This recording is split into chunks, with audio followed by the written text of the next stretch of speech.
Yeah, good afternoon, everyone. First of all, I would like to thank the organizers for the opportunity to present this work here. I'm very glad, and also for putting the program together. It looks very nice.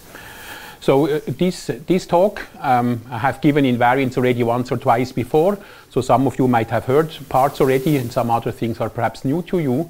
And so we decided also to split up. So in my talk today, I will talk about a careful analysis of the finite size or CPT effects for the Ising model, and also some new way of calculating OP coefficients, and also some new results for the O2 Wilson-Fisher CFT. And Arjun, who's somewhere in the audience, he will talk tomorrow in a brief talk about our first O3 results, which are complementary to existing fuzzy sphere approaches for O3.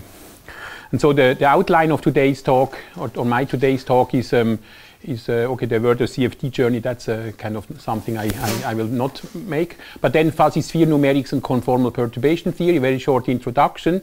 Then I will show a warm-up on the 2D Ising, 1+1 de-Ising CFT.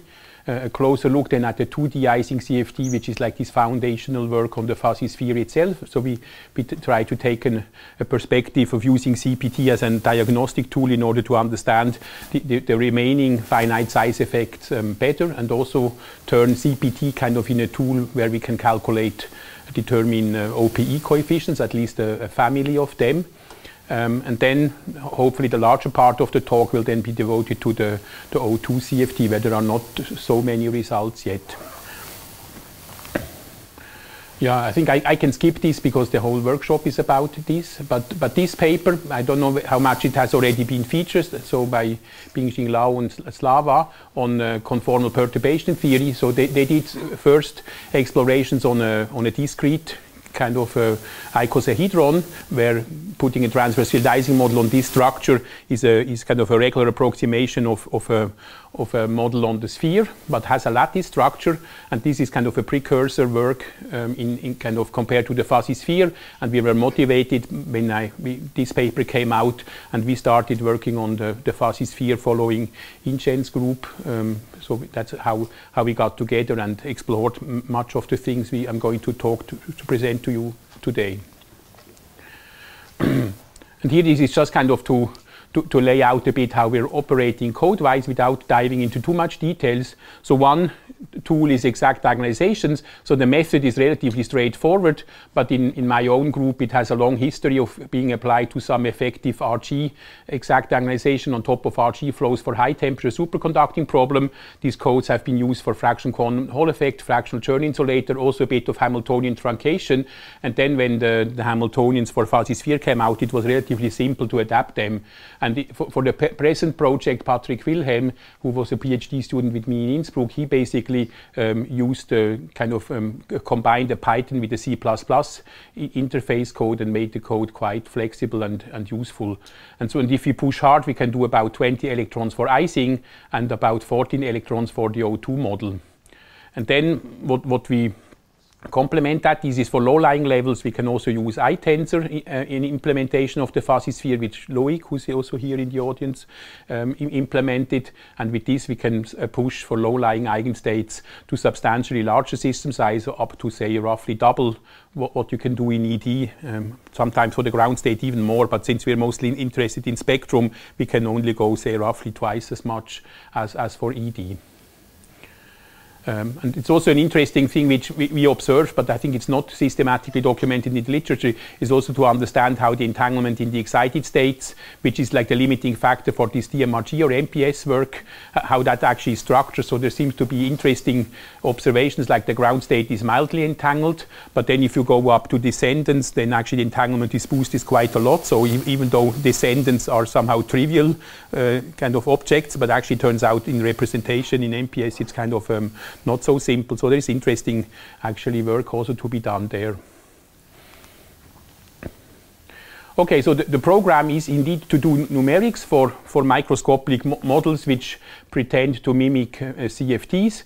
However, the CPT framework also needs to be developed, and if we first start in a 1 plus 1D problem, perhaps we're better off because, as you know, 2D CFTs are much better studied, and because of integrability in many cases, kind of a lot of results are known. And so let us just show and walk quickly through a 1D plus 1D example in locating a critical point in a model which is actually not integrable.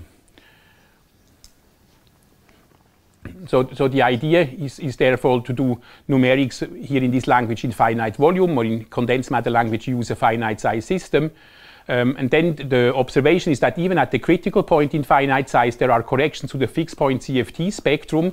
And then the question is, can one model the spectrum as a CFT plus perturbing couplings?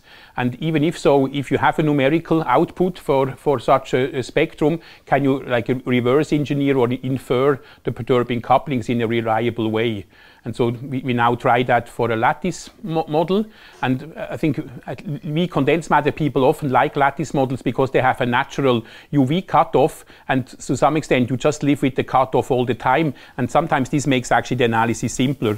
I realize that in Hamiltonian truncation, dealing with the cutoff, of course, is important in that context, but it can also be kind of painful and can come with a certain loss of precision. So if you're not interested in actually like kind of starting a particular QFT, but just interested in a microscopic model which mimics or which flows to a certain CFT in the infrared, then actually working with a UV cutoff as on a lattice model is actually quite a good thing to do as well.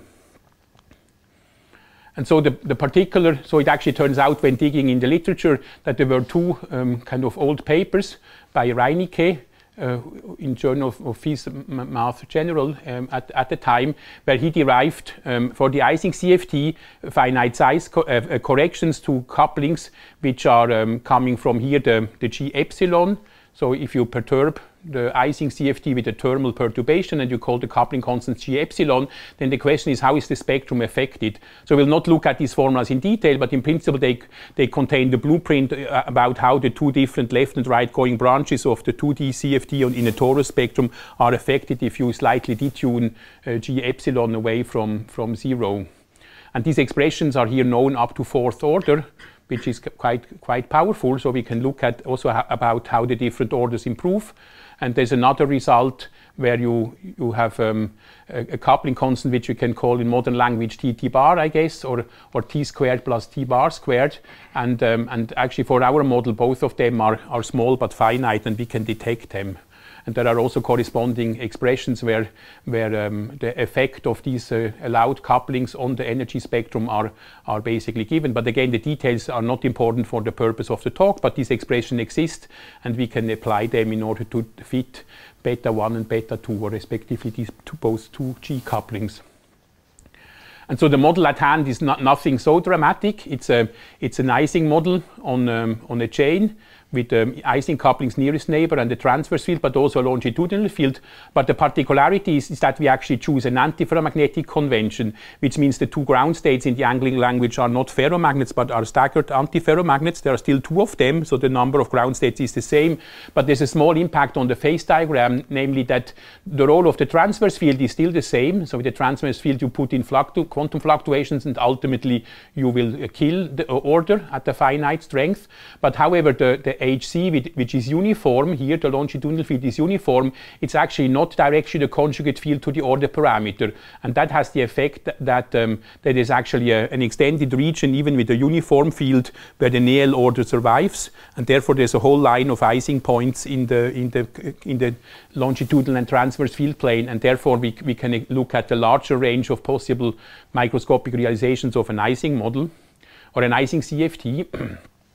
However, if Hz is 0, then the model is unitary equivalent to the integrable free fermion transverse field Ising model. So that's not the point of interest here, but we use some intermediate value for Hz, namely 1, where the model is non-integrable, but still is expected to display a 2D Ising CFT.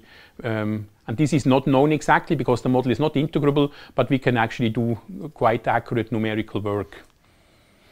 And so this is kind of a plot of such a type. So we take 26 spins of a spin chain, and here we plot on the x-axis the transverse field, while we have a fixed hz equals 1, so the longitudinal field is fixed. We tune the transverse field, and we have already kind of applied a rescaling such that here at the expected critical point, that's the dotted vertical line, we have scaled the spectrum such that that it should basically reach the fixed point values. And then you can see that some of the gray lines are actually the CFT fixed point spectrum, but you can see that at low energies, the numerical data, which are the colorful symbols and the full lines, they actually hit nicely. Here you can also see not too much difference, but up here you start to see discrepancies. And the reason these discrepancies are there is that usually you would just call these are finite size effects, but these finite size effects actually have an understanding in conformal perturbation theory also. And so G epsilon is expected to be zero at the finite size critical point. However, these other couplings like TT bar or T squared and T bar squared, they are allowed to be non-zero even when G epsilon is 0, and we believe that this is the effect of those effects, or even higher ones. And what I want to show you here is, let's first just start with the simple model. So we just look at the lowest gap. Here, respectively, we use the lowest gap to extract G epsilon in this similar transverse field range. And we use only the model which contains G epsilon. But we can actually use a G epsilon model to order, just to leading order, or to the one to fourth order.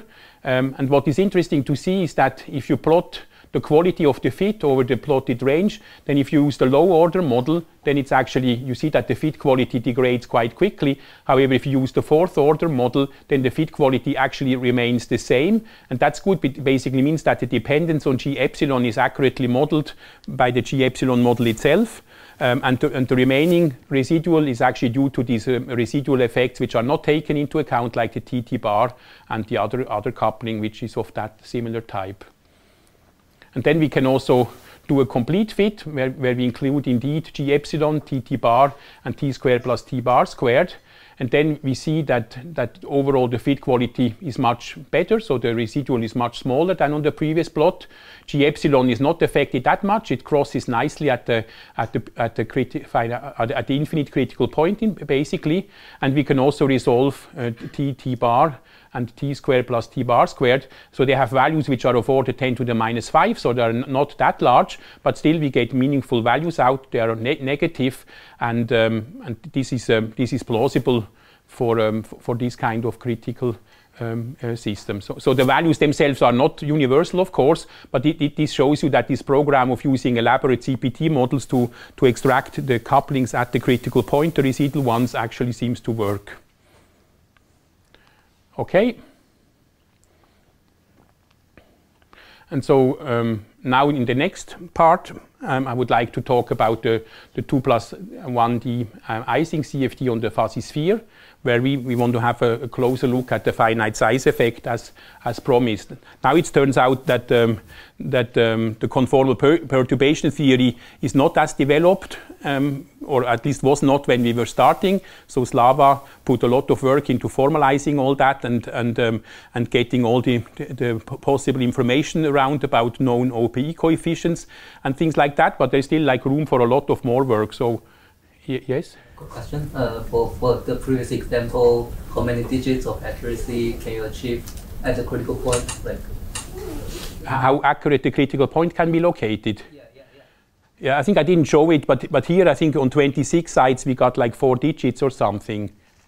So I think it's relatively accurate, but it was not the goal to push, but it can probably be improved.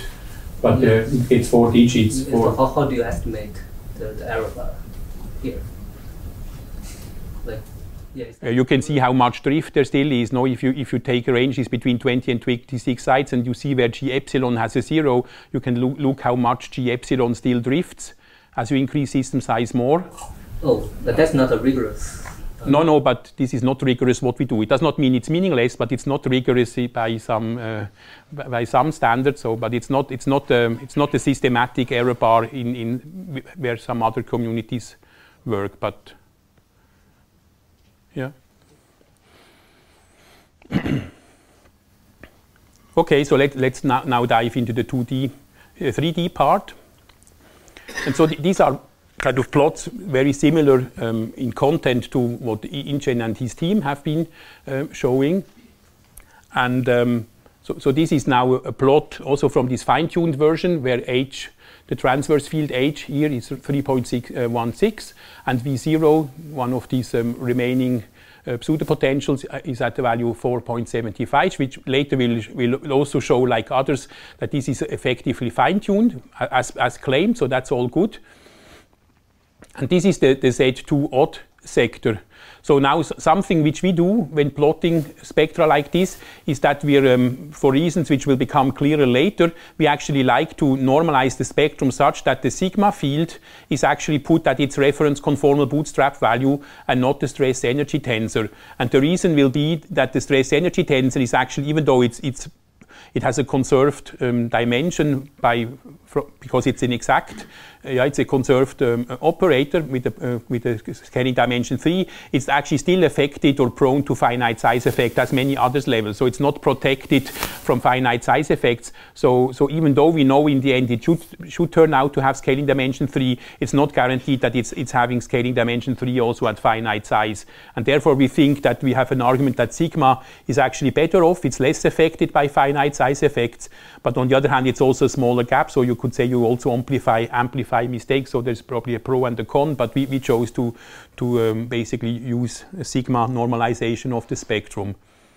And what you can see here is that we label a number of primaries which are already known.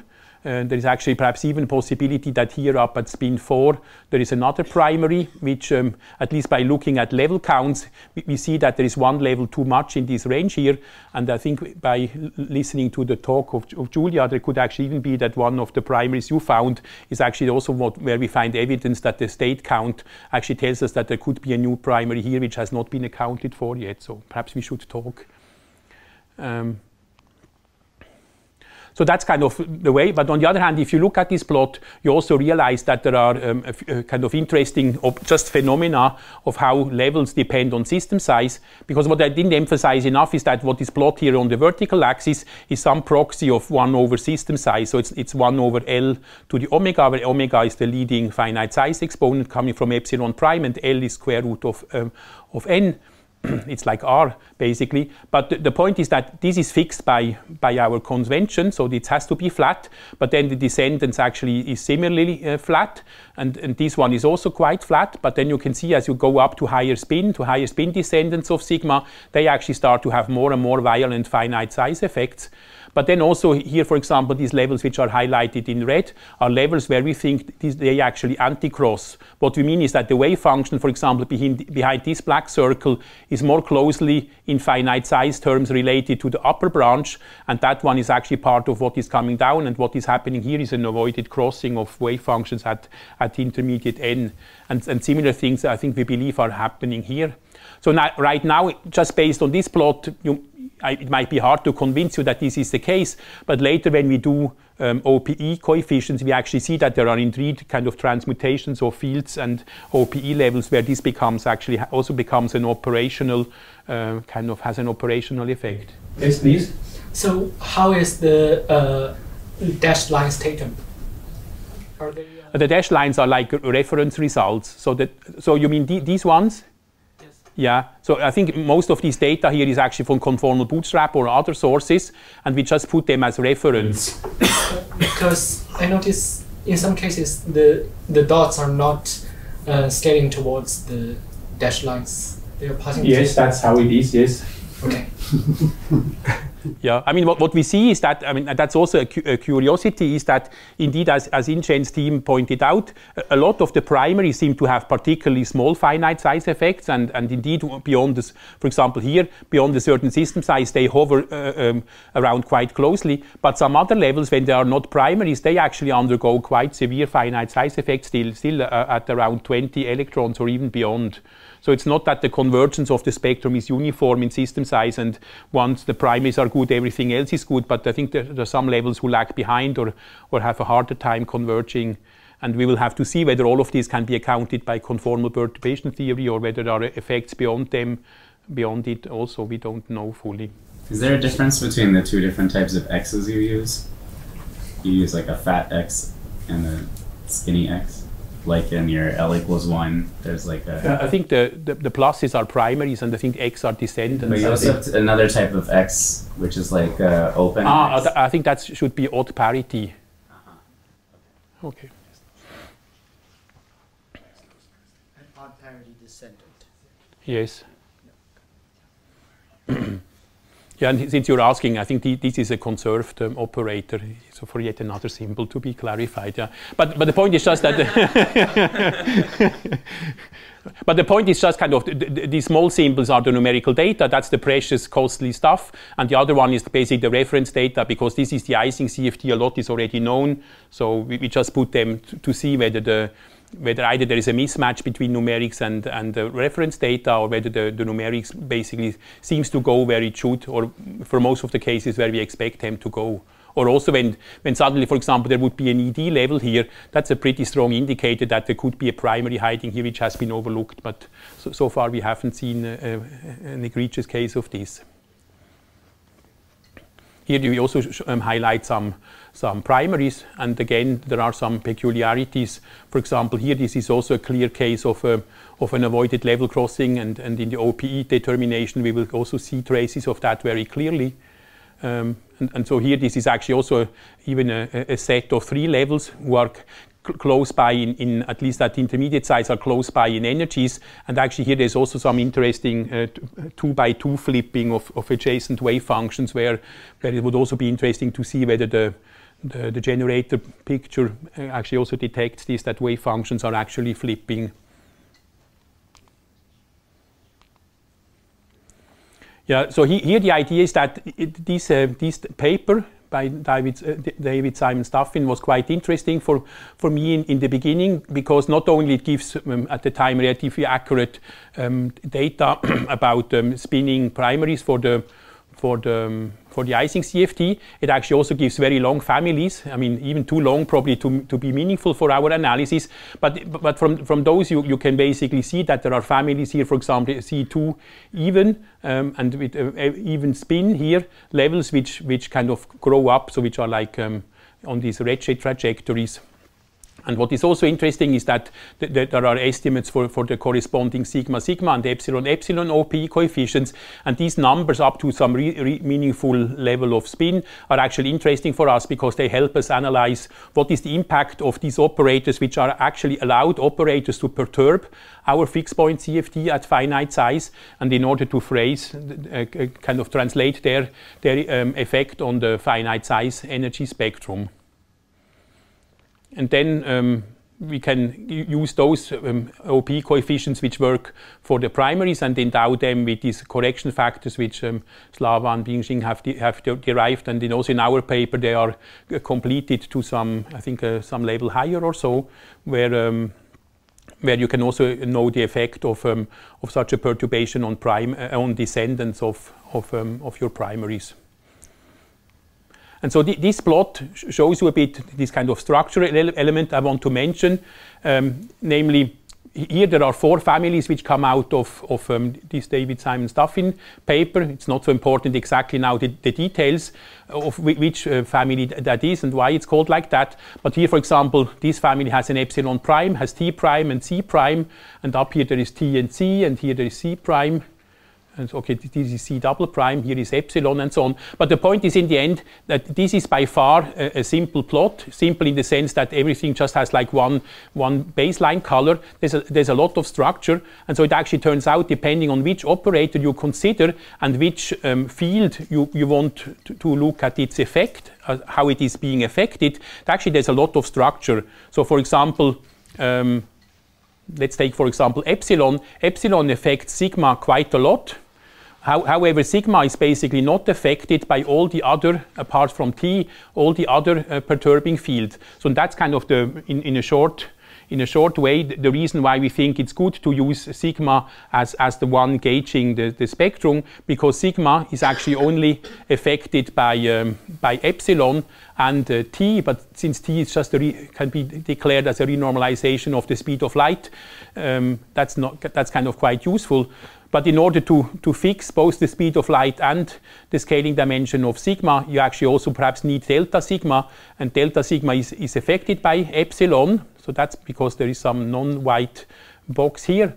But then if you look, then there is actually also some influence of C on delta sigma, but on the other sides here, delta sigma is not affected by these other families. So we see that with a small mistake, we can actually make the approximation that with sigma and delta sigma, we have two energy gaps, and with those we can determine G epsilon, and also we can determine the speed of light with a relatively small error. And that's the basis to nail down G epsilon. And then based on that, we can see how the rest of the spectrum looks when we have the available data. And if there are other kind of levels which are distorted, we can then come in later in this talk and see whether couplings by GC, for example, or G epsilon prime also play a role. But in our case, it turned out that this is quite a complicated thing, and we get some reasonable results, but they are not super high precision. But I think the structure, we understand some of the structure at least. But it turns to be a very complicated problem to do a systematic fitting as high up in the spectrum as you want. I think we're not there yet. Yeah, okay, so here I skip a bit because I want to speak a bit more about the O2 part. But here, for example, we can look at finite size effects for different V0s. And so, for example, we can use this HC of n is at the same time the location where G epsilon is 0. And so here we have also included system sizes with DMRG, whereas the other ones are only ED. And probably what you have already observed is that for V0 475 or something close to it, it's actually the finite size effects are quite small. However, if you go to larger value of V0 or smaller ones, then the finite size drifts of the critical point are much more important.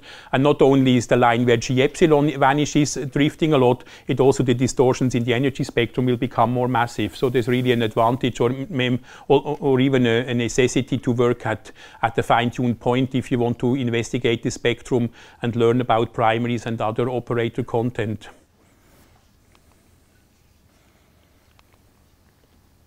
And so this is now a case where we show a small fraction of a transverse field range for here 17 electrons. And basically we fit G epsilon according to the basic formulas here in these using these two levels, so sigma and its first descendant. And then with the available data on epsilon and so on, we can now plot also ED and the CPT model. And the idea is basically that this plot shows you that a lot of the levels, actually also quite high up, are in quite good agreement just with what we inferred from G epsilon. And only if you go relatively high up here, scaling dimensions between 3 and 4, you start to see that the ED and the CPT have some discrepancy. And the reason why this is good and bad news, so the good news is that, okay, you got the significant fraction of the spectrum already quite right.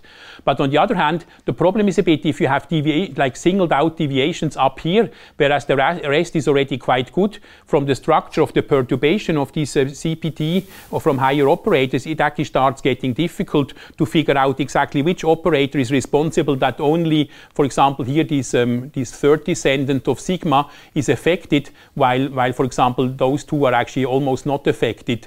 And so it actually turns out that the structure is a bit complicated, and there's no clear answer exactly which level, which perturbing level is responsible for this. At least it's not obvious by looking at this plot of like which level influences which energy level.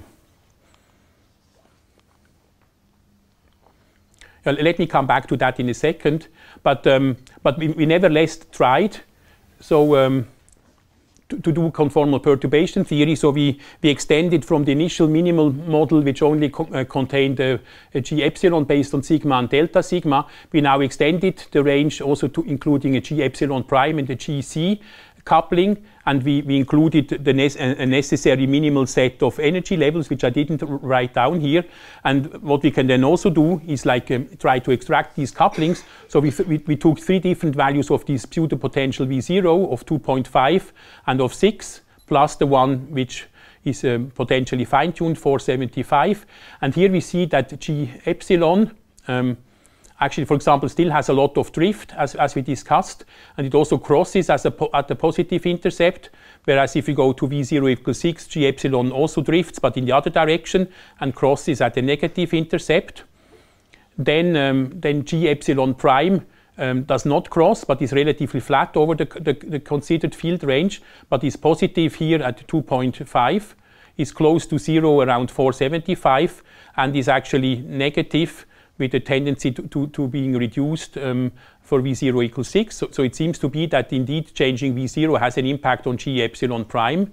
And what is also interesting is that there seems to be an anti-correlation that GC, so the coupling to the spin 4 Z2 even operator, is actually anti-correlated. So when here at V0.25 of opposite sign we have a GC coupling, then the GC coupling is also not exactly 0, but somewhat, I mean, much closer and comparable to the G epsilon prime at 475. And if you go to 6, it's actually boosted in the other way. So it really seems that G epsilon and GC seem to be anti-correlated in their sign.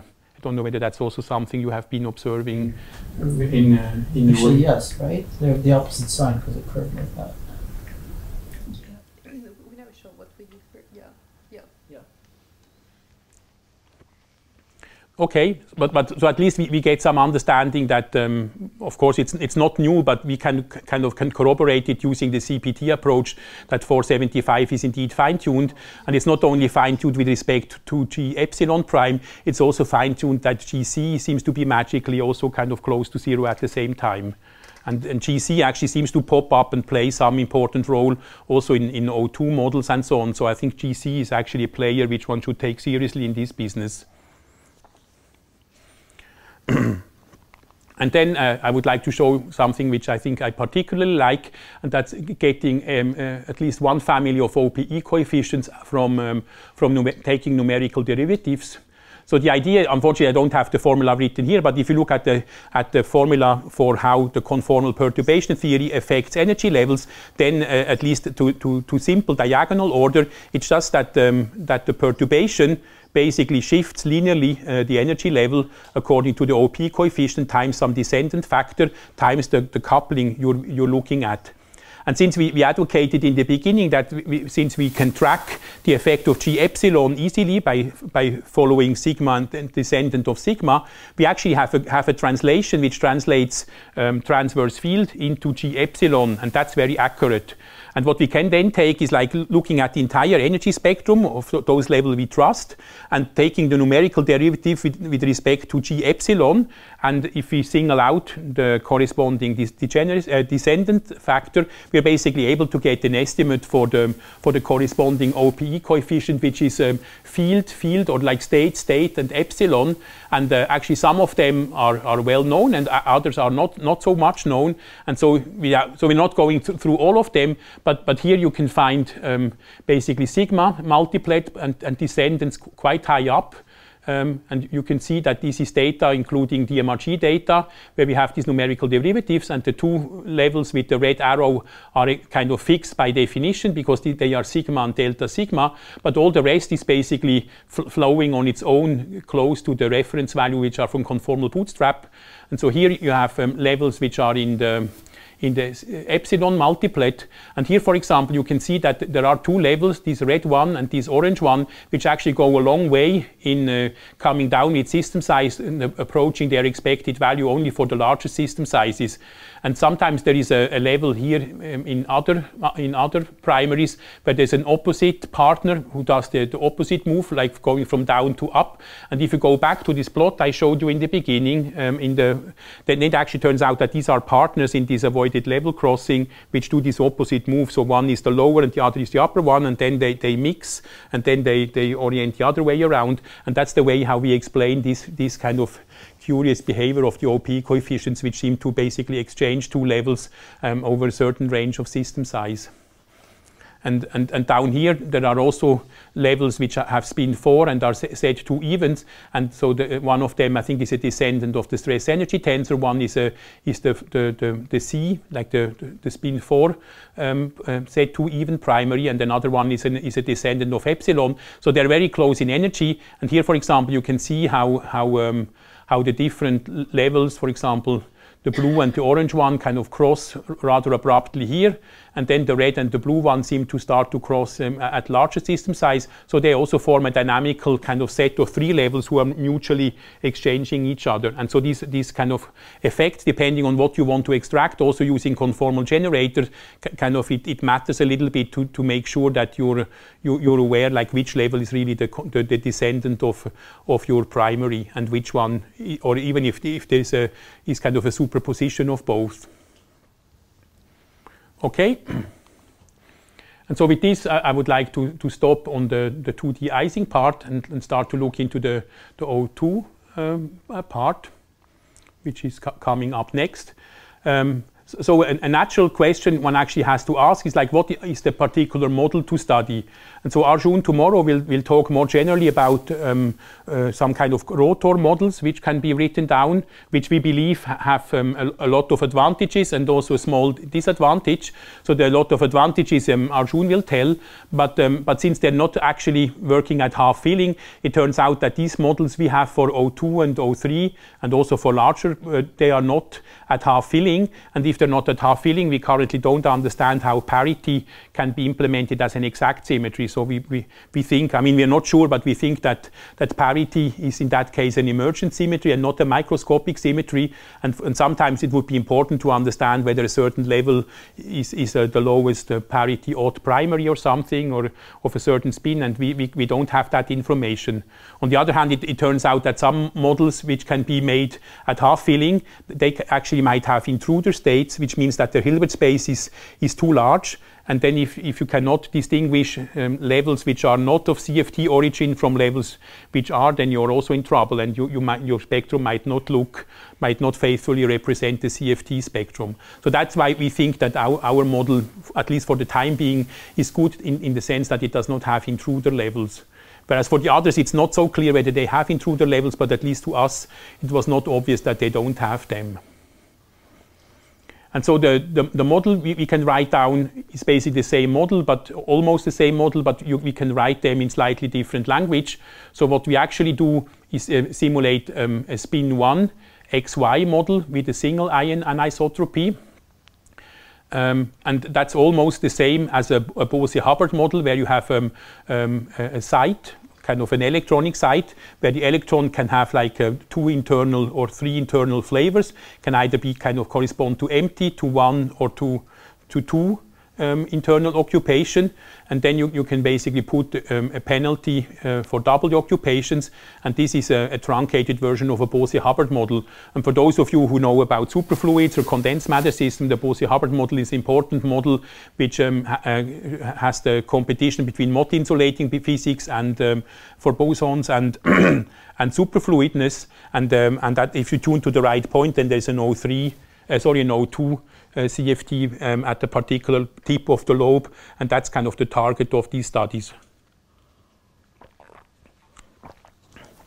And the spin 1 model here for magnetism is almost the same. It's explicitly particle-hole symmetric here in a spin flip sense, not in an electronic charge sense. And the reason you could ask, why do we actually need the spin 1 Pauli matrices? Why can't we do that more efficiently with spin 1/2?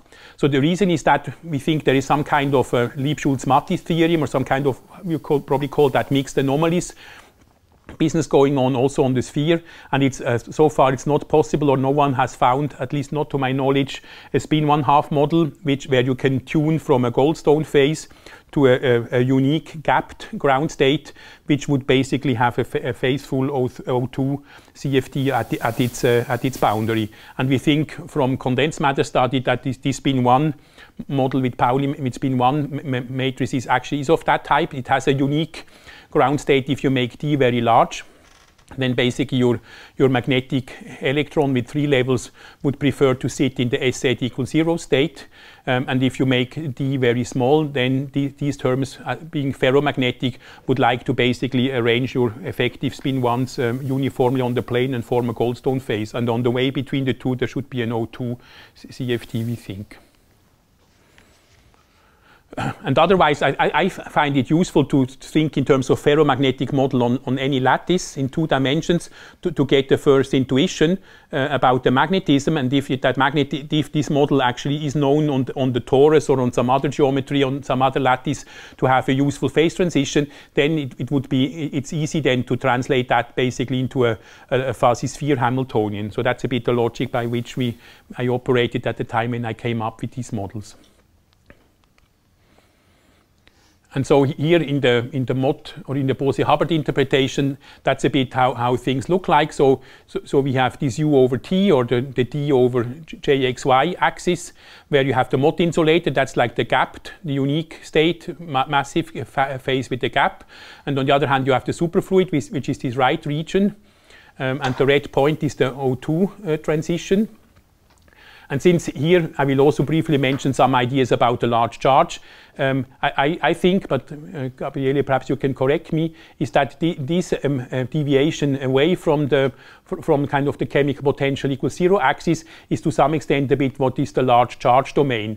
Because if the chemical potential couples to the total charge, and so therefore you make ground states. You explore ground states at larger and larger charge, and the large charge expansion effective field theory tells you something about how the spectrum, how certain energy levels and also OP coefficients depend on large charge. But something which I found interesting by drawing such a diagram is that in this kind of condensed matter or cold atom optics, it's quite obvious that if you're sitting at the critical point and you start to go to larger charge, that you actually go superfluid. You detune away from the critical point and you go superfluid, and that's precisely one of the statements about the superfluid, the large charge expansion, is that you learn something about the CFT from a effective superfluid viewpoint, and in this language it's relatively natural that, I mean, it's not a detailed quantitative account, but at least qualitative it makes sense that this connection exists.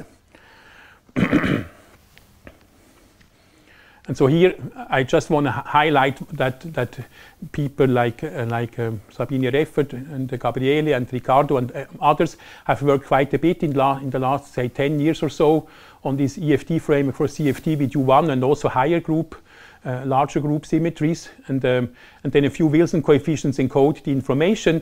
And so, for example, some things which I remember are interesting, which they predict, is that scalar prime is as a function of charge. So there's some formula with simple coefficients, and they have been fitted for O2 and O4, for example.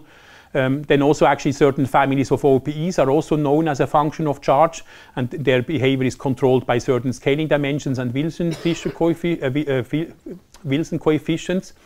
And also there's an interesting construction where new spinful primaries based on the superfluid excitation picture are also around. So you can see it's actually quite a structureful framework which gives you a lot of additional information which you can compare results for the O2 CFT to. So first, before showing you results for the O2 CFT itself, I just wanted to show you the spectrum of a spin 1/2 ferromagnetic XY Goldstone phase. So as I told you before, if you take a spin 1/2 ferromagnetic XY model, you don't have this sigma c interaction because it's trivial. If you square sigma c, that's the identity.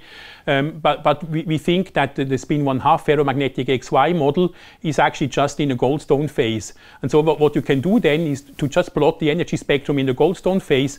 And while for many of you this is probably trivial, for me it was not completely. And so here you have a numerical analysis of the finite size spectrum of the Goldstone phase for an O2 symmetry broken phase. And the interest is actually, at least for me, was to numerically verify that some of the prediction of how the phonons, so the elementary excitation of a superfluid or some class of elementary excitation in the superfluid, how they manifest in the energy spectrum.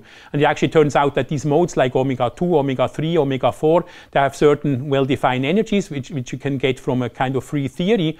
And then you also have combinations of those kind of primaries. And interesting, these are kind of the modes which then later will basically give you new primaries on top of the CFT also when it's strongly coupled. Because this energy, for example, I think that's like square root of 3, I think. So this is on the sphere now? This is on the sphere, yes. Okay, we're using fermion in the Landau level. Okay. Yes, so it's the same, like the same Hilbert space as the Ising model. It has two flavors. but the interaction is XY-like, ferromagnetic XY-like, it's not Ising-like. But then you cannot have O2 in that setup, right? You can have O2, no? It has a... You add an extra flavor, right, to get O2. No. This is not the CFT, this is just the Goldstone phase. So yes, this model does not have a CFT, or at least not the... you cannot have a... It cannot have, right. but you don't need a third level to make the Goldstone phase. Okay. But why do you get this root of 3 if you're not conformal? It's not the CFT. It is a CFT. It's a free boson, or a bunch of free bosons. But we would call this a Goldstone phase. No, the first qualifier is not it's a CFT, it's a Goldstone phase, and then of course there is a free boson which describes the Goldstone modes on top of it. Yeah, so it's not. Well, the excitations are basically still free bosons. Yeah, I agree. Yes. Which is a CFT. Yes. It's a I just find chemical potential, so I didn't understand this. So here this model is kind of at half filling, so it has SZ equals 0. So it's at yeah. But it's interesting that at least I find it interesting that there are even finite size effects, because this is, from the microscopic point of view, this is an interacting model. This is not a free model. The XY model on the sphere cannot be solved exactly to my knowledge. And so in that sense, it's kind of interesting that even though you fix these scaling dimensions, but or these levels, but then you can see that indeed you have levels which seem to go to the expected spectrum, which is the one which I basically constructed out of results like yours. And so in that sense, it looks good, even though not arbitrarily high up. At some point, there are levels missing, or it gets more and more heavy to get them. But overall, the picture seems to be that these predictions work, not unexpectedly, but still it's good to check that. Okay. And so here, okay, I think we don't have to go through that list, but there are a number of levels which when I started working on this problem, now about the 3D O2 CFT, there are a number of levels whose scaling dimensions are more or less well known. Some of them quite high precision from Bootstrap, others much less or even question marks. And so we wanted now to look in this model. I think we can skip this one. This is about the determinant of the critical point, but this works in a similar way. So we take sigma, which is like the charge 1 primary. It's relatively clear that's the lowest excited state. And we use this and its descendant to nail down G epsilon. And from this, we can estimate the critical point. And since now in the O2 model, we have like many different charge sectors, you can play the same game not only for the Z2 odd, like in Ising, but you can do charge 1, 2, 3. And then you can basically see that small n, the finite size estimates for this critical microscopic coupling are quite wildly different. But if you increase system sizes like to about 20 or something, then the estimates start to kind of converge, and there's a kind of a coherent picture emerging of where the critical point is based on for this particular microscopic pseudo-potential set. And so now I start showing you spectra, and since now there are a lot of charge sectors, there will also be quite some number of spectra, but perhaps we don't want to look at each of them individually. But this is the charge 0 sector, and here in this class of plots, we do not discriminate the 0 plus and 0 minus sector. In principle, there's an additional quantum number which comes from a charge or particle hole symmetry, which would basically separate the two. But in this class of model, at the time we did not implement it. In the meantime, it's implemented, but not those on these plots. But some highlights is like, since it's charge even, you see epsilon, so the thermal field. You see the Noether current J mu here. You see the stress energy density, stress energy tensor plus the first descendant of J. You see another kind of new primary with the quantum numbers of the Noether current here, but which is not conserved, and so on. Yeah, and there are some other primaries and descendants up there. And then you can look at the charge 1 sector. So this is sigma. This is the first descendant, and the red arrows again mean that they have been put there by hand because we used them and their scaling dimensions to scale the entire spectrum. And then you can also see there are a lot of primaries up here and descendants, and yeah, it's a very rich spectrum, even richer, of course, than Ising, which is to be expected now that we have these many charge sectors. And yeah. And then there are also in these blue primaries, they are now seem to have a connection to the large charge expansion. And so what is interesting is that here in the charge 2 sector, there is actually a charge 2 but spin 2 primary which appears and which has an interestingly relatively small finite size effect. And what is interesting is that if you walk up to the next to the next charge sector, so to 3, then you see this is the scalar primary with the scalar dimension slightly above 2. And this is a descendant, and then you have a primary at spin 2, but then you also have a primary at spin 3, but then the corresponding naive level with spin 4 is not there. There's another one, but it's higher up. So the simpler trajectory of large charge here for charge 3 actually works for spin 2 and spin 3, but for spin 4 there is none. And I think in some previous discussion with Gabriele, I think that's also what he expects, that there's some kind of a gap, that in the O2 there is there are kind of large charge primaries going from L equals 2 up to L equals Q, but not beyond. And so these are some very small Q versions of this, I think. So questions? Yes? So do you mean that for different Q sector, the DC, the critical point, is different? No, not really. It's just that at small size they look different. Okay. But at large size they all go together, as they should. Okay. So in this plot, for this plot, did you use the different critical point to point? Yeah, this is all obtained for the same value of the microscopic parameter, yes. Okay. Yeah. Question? Yes? For the large SZ sectors, the scaling dimensions seem to increase with the system size very quickly. Yes. Are you sure these states are still gapless? Yes and no. I mean, in the sense we have not systematically extrapolated that, but there is no indication that they should be gapped. So, but we have not seen real evidence that they should be gapped. But it's true. I mean, something which I will say a little bit later in a few slides is that even though we started off with the conformal perturbation theory setting, it actually turns out that here we're using conformal perturbation theory to nail down G epsilon. That works well. But actually a lot of the other perturbations we cannot systematically study, mostly I would say because there are not enough OP coefficients known from conformal bootstrap for other levels. And therefore we're in a bit in a blind region where we don't really have the tools or the data required to understand some of the effects. And one thing is also actually is that when we for example, even when we want to understand the effect of G epsilon prime, there seems indeed to be that there's a trend that as we go our charge sectors, that the finite size effects are larger than what you would infer from what happens in the small charge sectors. And we don't know whether these are just kind of very large finite size effects of the microscopic model, or whether there's something missing in the conformal perturbation theory framework. I mean, not fundamentally, but it could just be that there's an operator whose importance we are not aware of, which plays actually a larger role than what we expect. And this I don't know what the answer is. Is it possible to just put in an unknown operator? For example, we fit the scaling dimensions and the OP coefficients from the existing data.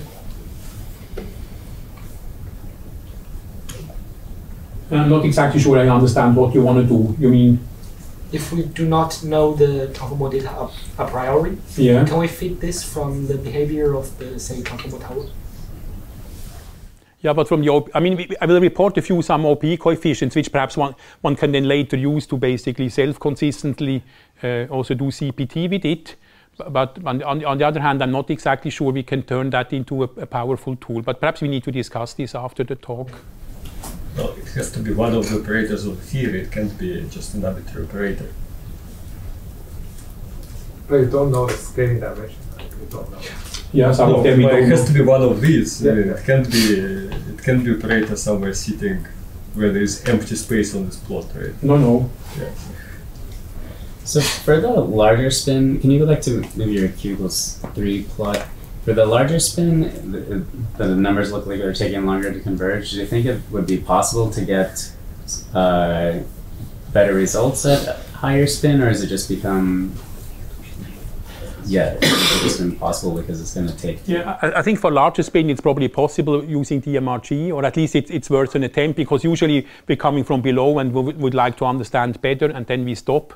But I think simulations are also possible higher up, but for economy reasons, at some point we just stop.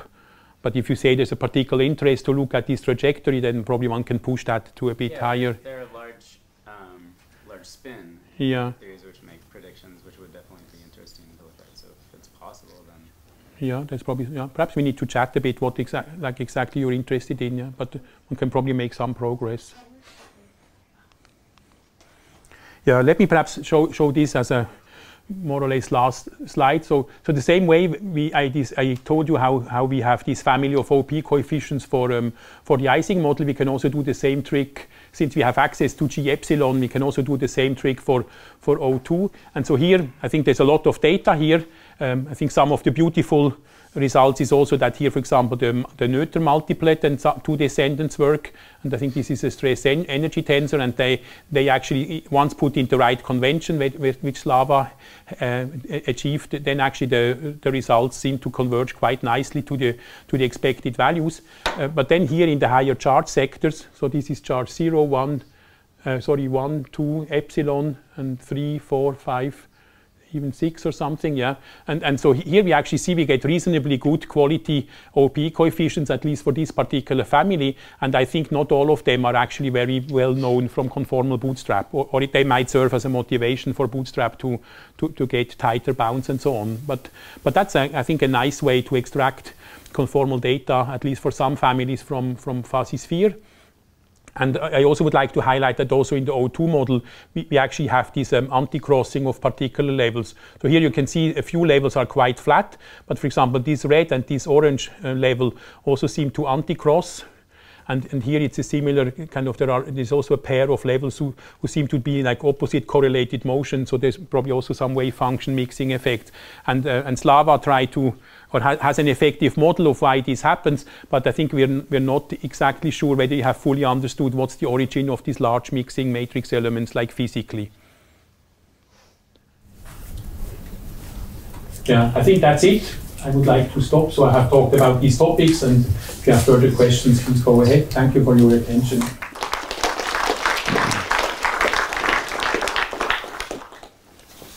for questions?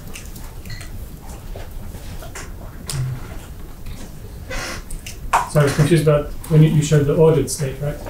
In the Goldstone phase. So do you have levels which scale like 1 over L squared and levels which scale like 1 over L?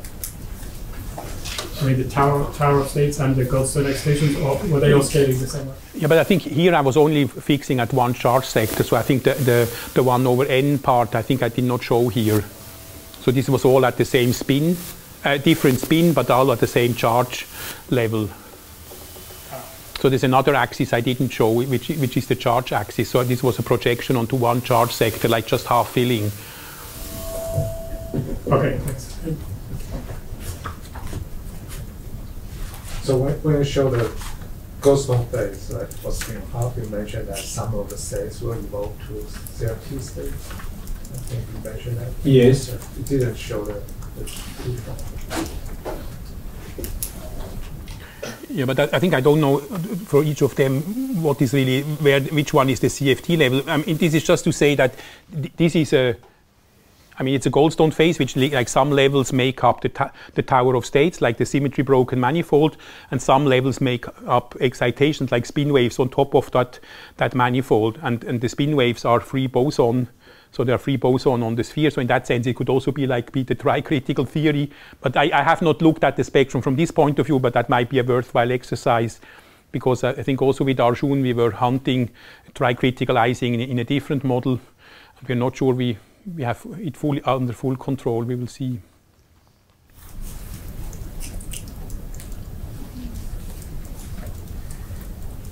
Okay, there are no more questions. We were already doing the talk, so I hope that's enough.